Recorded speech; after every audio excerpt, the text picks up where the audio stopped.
Olá, meus irmãos queridos e irmãs queridas. Nós vamos hoje começar o assunto sobre aliancismo.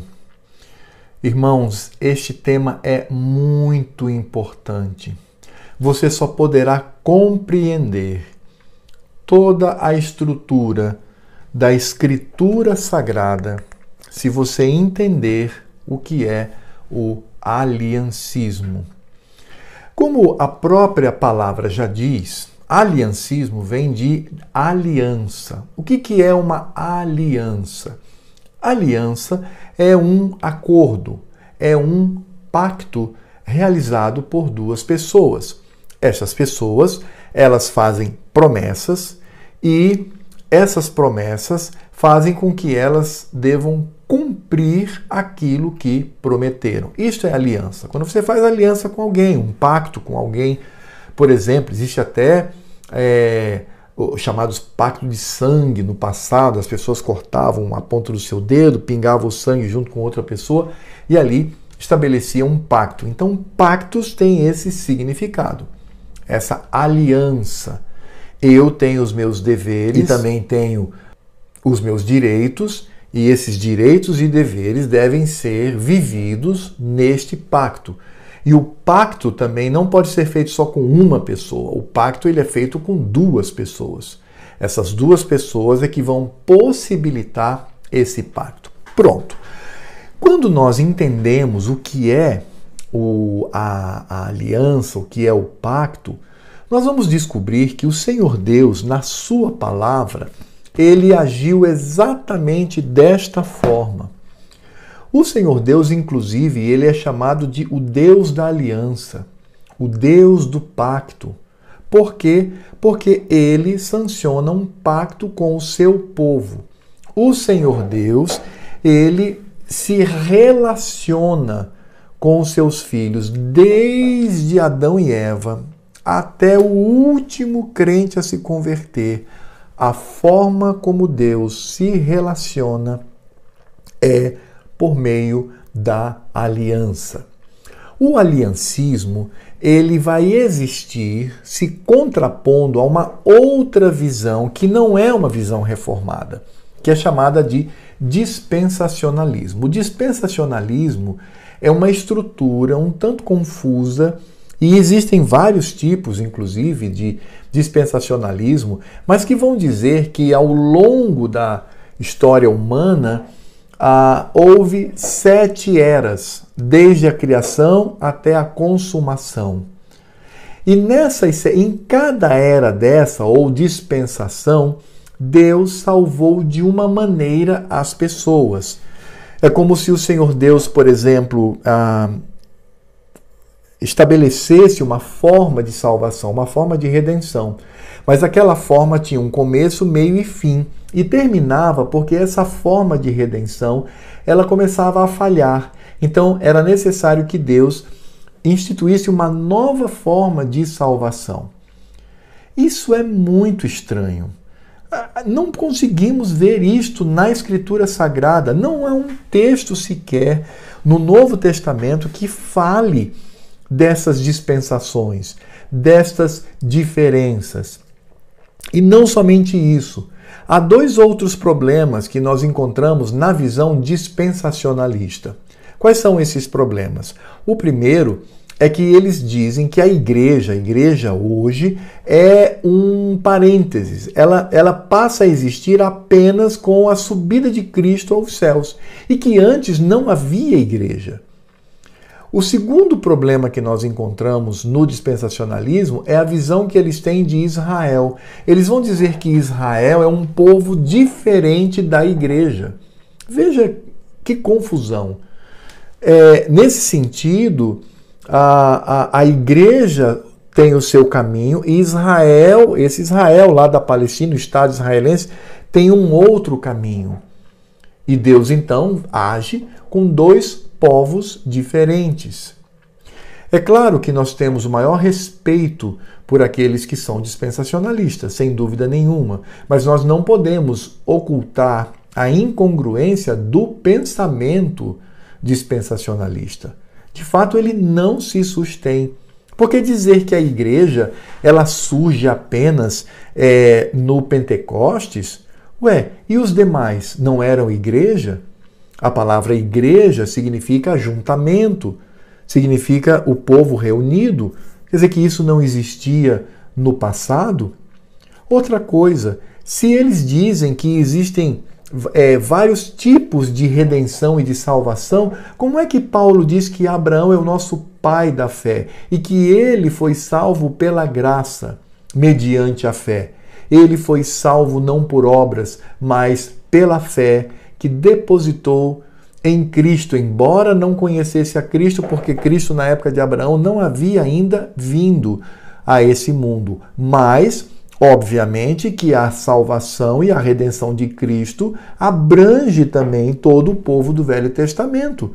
É por isso que eles sacrificavam um cordeirinho, um touro sobre o altar, porque esse animal imolado sobre o altar do sacrifício apontava para Cristo Jesus. Então, o dispensacionalismo, de fato, é um problema. Nós, reformados, nós não cremos dessa forma. Nós cremos que o Senhor Deus estabeleceu aliança com o seu povo. Deus estabeleceu uma maneira muito clara de se relacionar.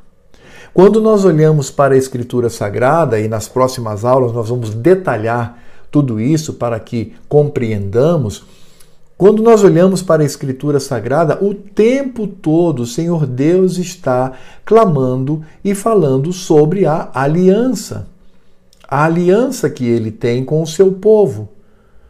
O tempo todo o Senhor Deus está falando, por exemplo, de bênção e maldição. Se você cumprir o trato, a aliança, o pacto, você será bem-sucedido. Se você não cumprir, você terá uma vida marcada pela desgraça do pecado e da morte. Ora, essa linguagem é uma linguagem aliancista, é uma linguagem que fala de pacto. Então, se nós perguntássemos de que maneira o Senhor Deus se relaciona conosco, igreja, lembrando que esta igreja, e volto a dizer, veremos isso nas próximas aulas, percebendo que esta igreja, ela nasce não em Pentecostes, mas nasce lá em Gênesis capítulo 3, verso 15.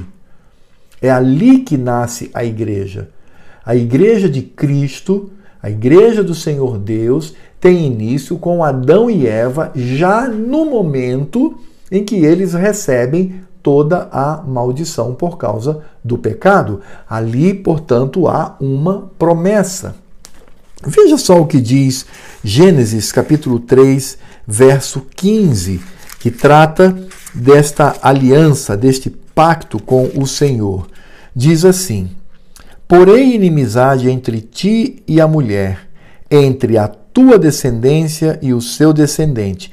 Este te ferirá a cabeça e tu lhe ferirás o calcanhar. Aqui já encontramos claramente a revelação de Cristo. Aquele que iria esmagar a cabeça da serpente, embora tivesse o seu calcanhar ferido por ela.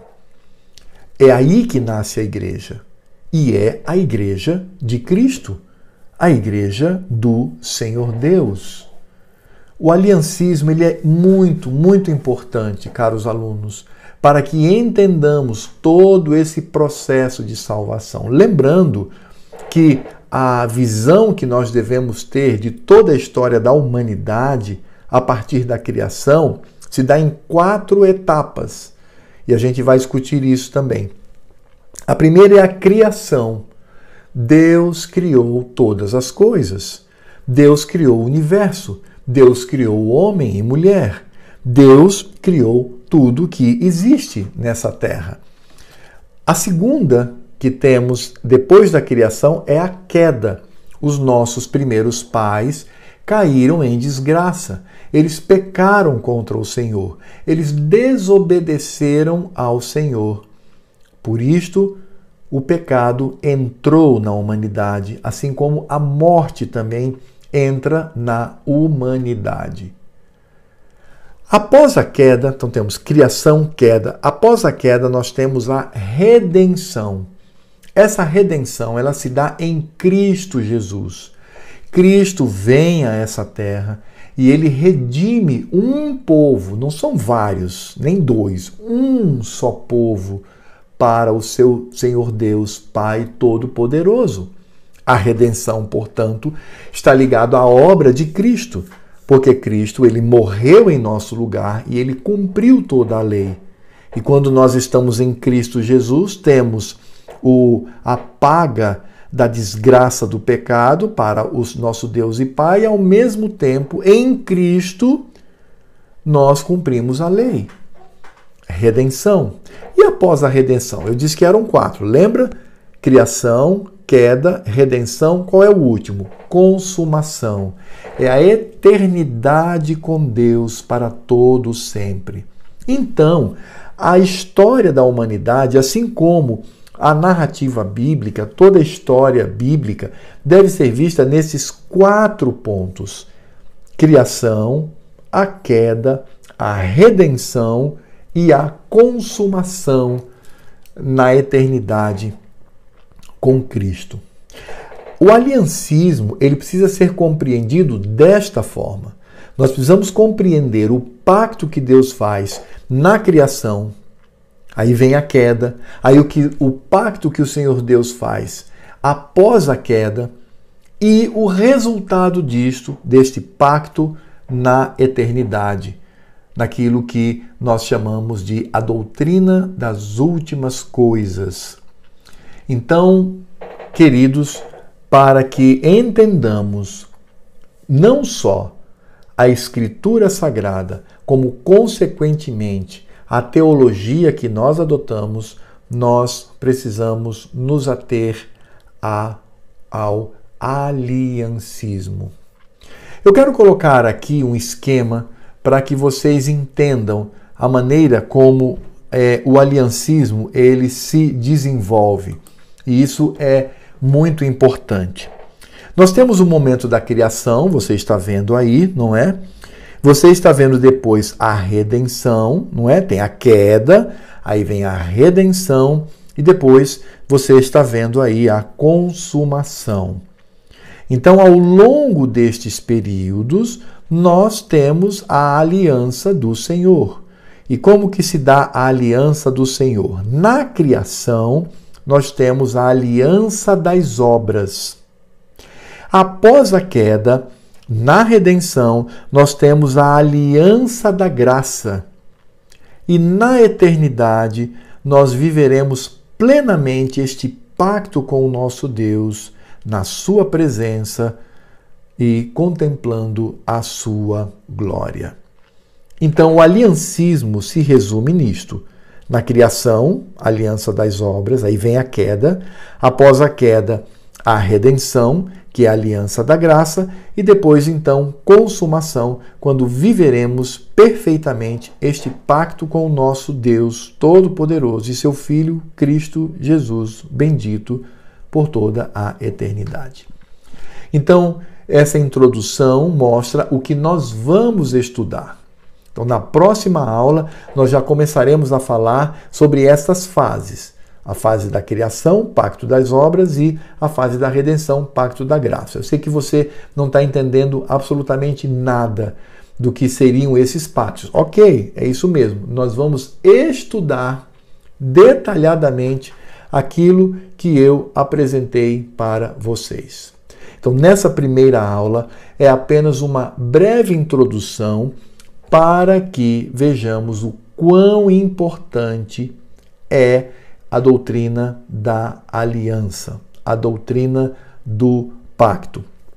Lembrando mais uma vez que o nosso Deus, ele é conhecido como o Deus do pacto, o Deus desta aliança.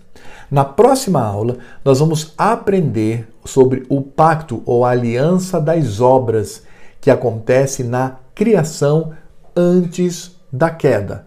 Mais uma vez aí, a imagem para você visualizar. Então veja, é nesse ponto aí que você está vendo, na criação, a aliança das obras, onde nós estudaremos sobre o mandato social, o mandato cultural e o mandato espiritual. São 3 mandatos que o Senhor Deus dá aos nossos primeiros pais para que eles vivessem este pacto com o Senhor. Como eu disse, infelizmente, conforme a Escritura Sagrada nos revela, eles caíram em pecado. Mas, antes do pecado, já existia um pacto do Senhor Deus com os nossos primeiros pais. Muito bem, meus queridos, que o Senhor Deus os abençoe e na próxima aula daremos prosseguimento a esse estudo sobre aliancismo. Até lá!